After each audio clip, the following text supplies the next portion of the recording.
मी विनायक देशमुख एका खाजगी कंपनीत एक मामूली हेल्पर होतो.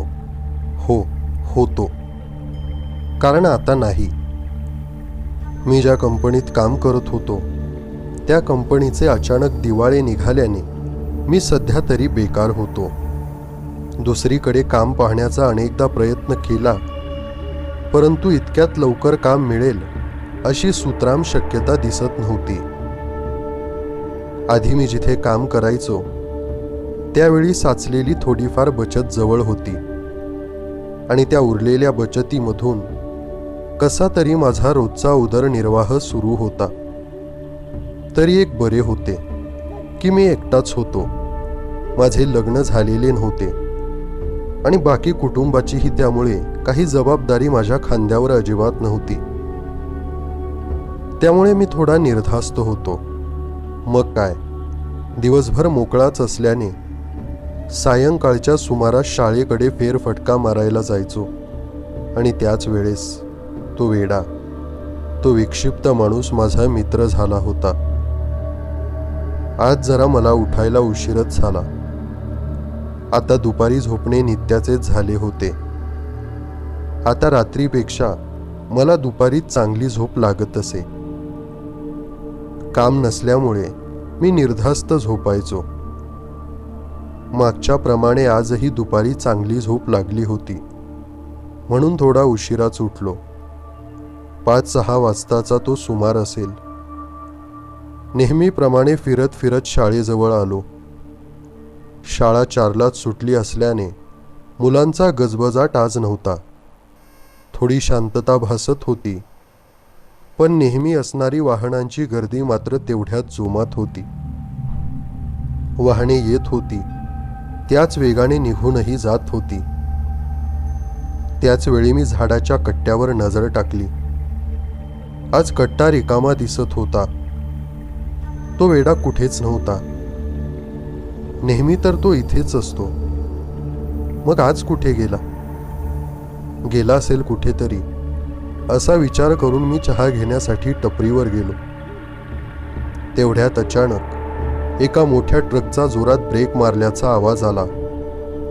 तो आवाज माझ्या कानात एवढ्या वेगाने शिरला की हातात असणारा चहाचा कप खाली जमिनीवर खळकन पडला आणि खळकन त्याचे तुकडे झाले. माझे शरीर थरथरत होते. हृदयाची धडधड वेगाने होत होती. मी पाठीमागे वळून पाहिले. रस्त्यावर भीषण अपघात झाला होता आणि पाहता पाहता रस्त्यावर काही वेळातच खूप गर्दी जमली. एक ट्रक रोडच्या अगदी मध्यभागी थांबलेला होता. त्याच ट्रकने कदाचित अपघात झालेला असावा. मला आता वेगळीच शंका आली. मी पुन्हा कट्ट्याकडे पाहिले. तो वेडा जागेवर नव्हता.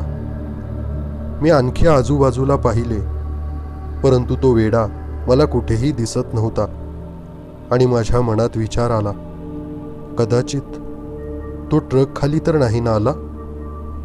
मी वेगाने त्या गर्दीत घुसलो. समोरचे दृश्य भयानक होते. 20-25 वर्षाचा एक तरुण ट्रकच्या समोर रक्तबंबाळ होऊन पडला होता. त्या ट्रकच्या तोंडाने त्या तरुणाला इतकी जोराची धडक दिली होती की त्याचं शरीरही आता ओळखण्याच्या पलीकडे गेलं होतं. तो तरुण तडफडत होता. कदाचित थोडा जीव शिल्लक असेल.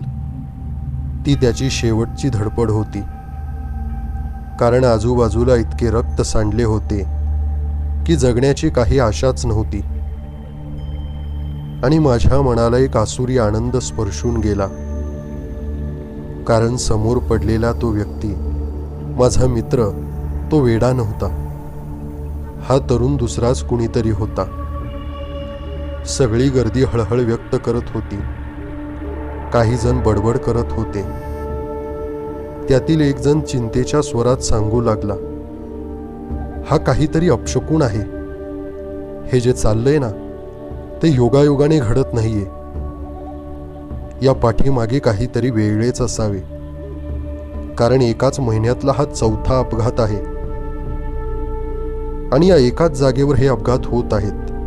वरून पुन्हा नेहमी एखाद्या मोठ्या ट्रक खालीच माणसे सापडत आहेत. मला वाटतं ही जागाच कदाचित शापित असावी. काहीतरी भूतबाधा किंवा मग काळी जादू या जागेवर घडली असावी.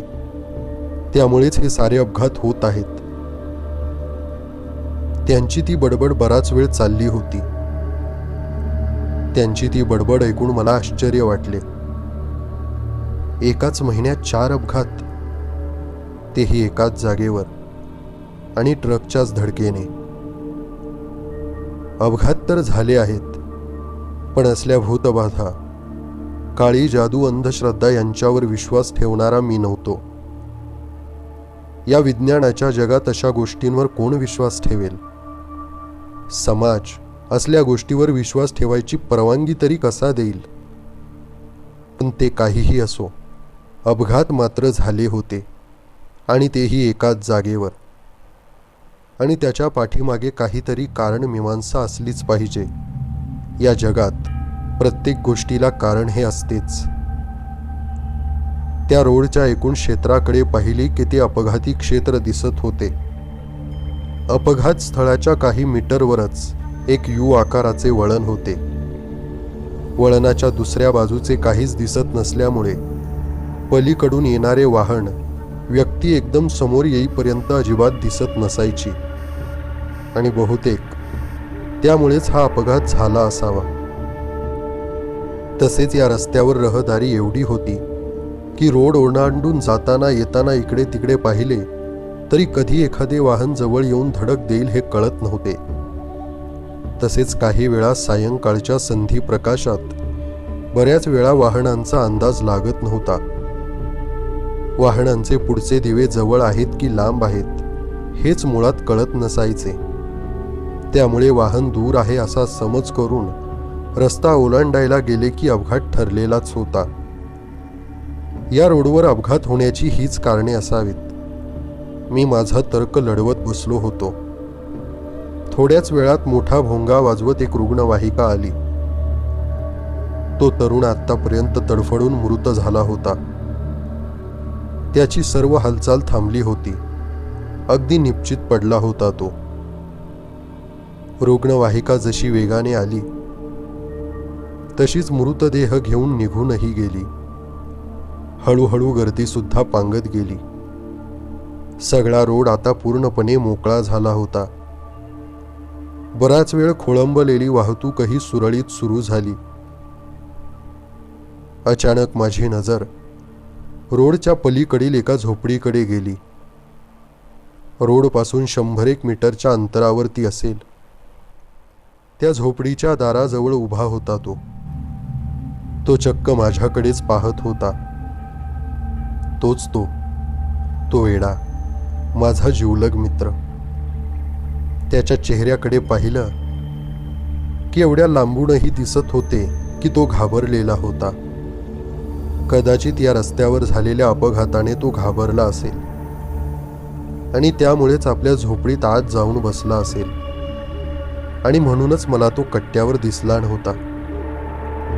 आणि आता सगळी गर्दी पांगल्यामुळे तो झोपडी बाहेर आला असेल. त्याची झोपडी मला जरा विचित्रच वाटली. रोडच्या एका बाजूला शाळा होती. तो ज्या कट्ट्यावर बसतो ते झाड, आणि रोडच्या दुसऱ्या बाजूला याची झोपडी. म्हणजे हा दिवसभर या झाडाखाली बसत असेल आणि मग दिवस मावळला की रस्ता ओलांडून त्या बाजूच्या त्याच्या झोपडीत जात असेल. म्हणजे रोज याला हा रस्ता ओलांडावा लागत होता. हा रोड ओलांडून, तेही संध्याकाळी. मला धक्काच बसला. माझं मन विचार करू लागलं, रोड ओलांडताना माझ्या या मित्राचा जर कदाचित अपघात झाला तर? एकतर हा वेडा आहे, त्यात त्याचे ते विक्षिप्त हावभाव. कदाचित याचाही कधीतरी अपघात व्हायचा. आधीच या रस्त्यावर 4 अपघात झालेले आहेत. माझ्या मनात असे विचार चालू होते की अचानक त्या वेड्याने मला आवाज दिला आणि हात दाखवून मला अभिवादन केले. मीही हसत त्याला हात दाखवून अभिवादन केले. आता अंधार पडत चालला होता. त्यामुळे मी माझ्या खोलीकडे निघालो आणि मला अभिवादन करण्यासाठी उंचावलेला हात खाली करून तो वेडासुद्धा त्याच्या झोपडीत निघून गेला.